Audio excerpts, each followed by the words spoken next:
here's the segue.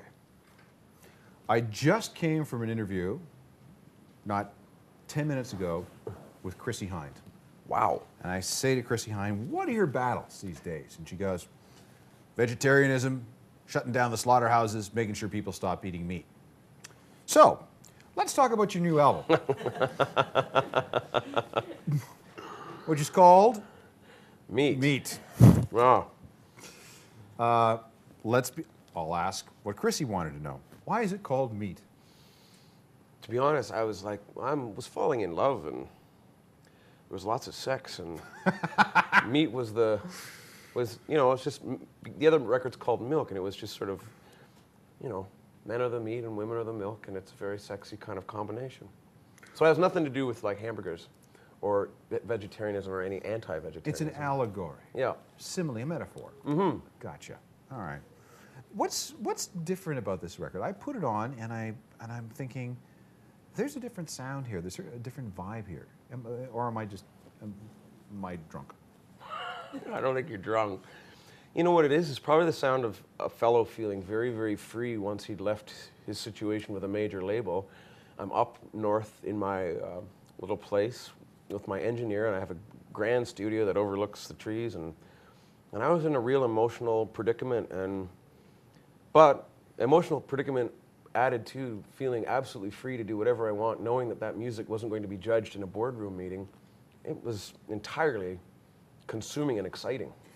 Well, you did a whole bunch of stuff with it before the record even came out. You posted everything so anybody could listen to it. Then you had podcasts where you were doing whatever you wanted to do. I mean, it was fun watching your website just to see what it was going to come up from week to week. Yeah. Well, there's no, everybody knows the music business is suffering.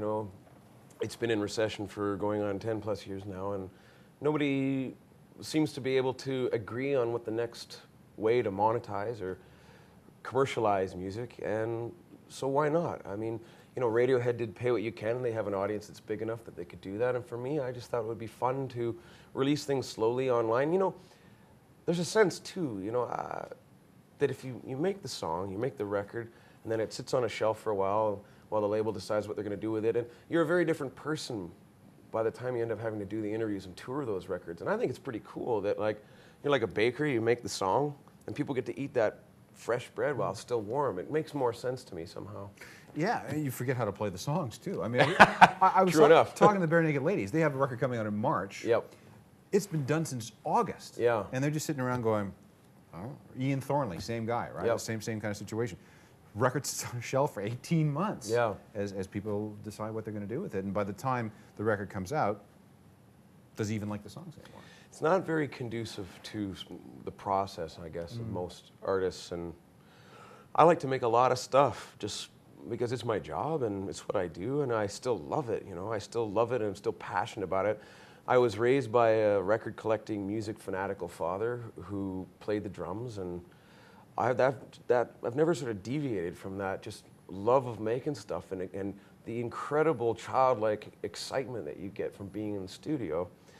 That's never going to go away. And so that whole thing about I'll make the record and then have it sit there collecting dust or getting moldy, it flies very much in the face, I think, of a lot of the artistic spirit. And you could probably say that about anybody. What kind of reaction did you have to the website and the podcasts? I think rather positive. I think even people who've remained very faithful to my music through all these 10, 11, 12 records, I think they even feel kind of like what you said, something's different. And I think it's probably like, well, rewind to 1999, 2000, 2001, when I was without a major label. I was by myself. I had a basement studio. I was making whatever I wanted, doing whatever I wanted. And I think there's a sense that that's back. And I feel it even myself. I feel a renewed interest and excitement about what I am doing, knowing that it's not going to have to traverse those kind of tired old trails of meetings and people, shrugging their shoulders and I don't know, what are we going to do with this? And I got to fix the middle eight on that. Middle eight on that, and I don't know. And you don't realize. I kind of thought I was going to be able to. When I signed my major label deal, I thought I'll be able to navigate that without any trouble. But it is. It hurts after a long while. And I'm lucky that that I was able to kind of maintain a touring career that was very successful and still is, and that I have my studio that I can work in night and day if I wish, and there's no clock ticking.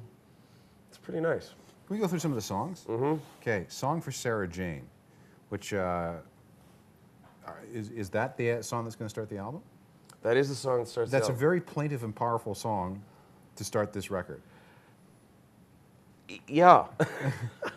That's a heavy tune. And I mean, the record, there's a lot of breakup on that record, and that song wasn't specifically about any breakups I had experienced, but it also kind of, it's a bit of a harbinger for the whole reckless feeling of the record. I recorded that song backstage at a show in London, England.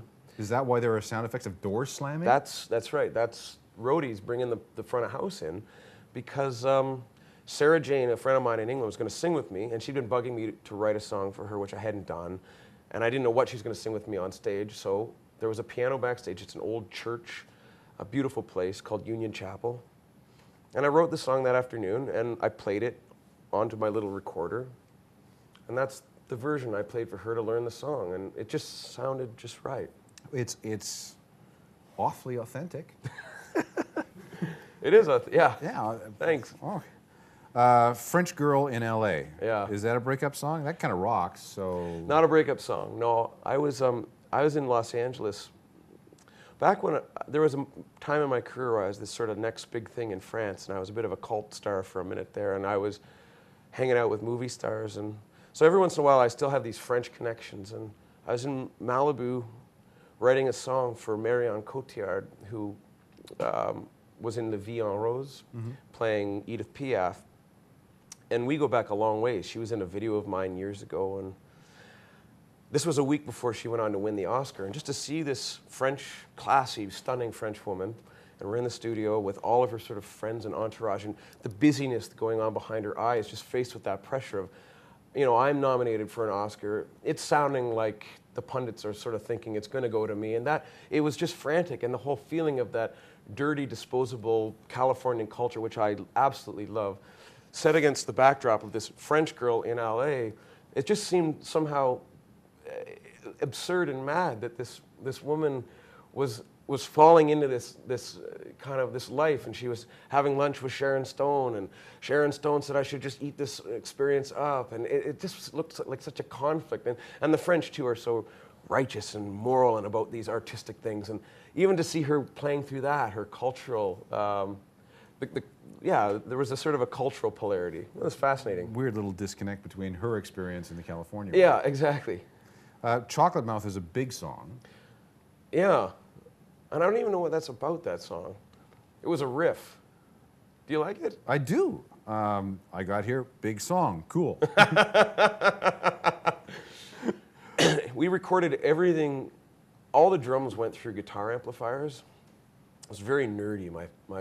My engineer and I just decided, he's a big Dave Fridman fan, a big fan of Flaming Lips and Mercury Rev, and he really wanted to make a record that sounded, that the audacious use of distortion and just goo. And It's there. Yeah, Chocolate Mouth really has a lot of it.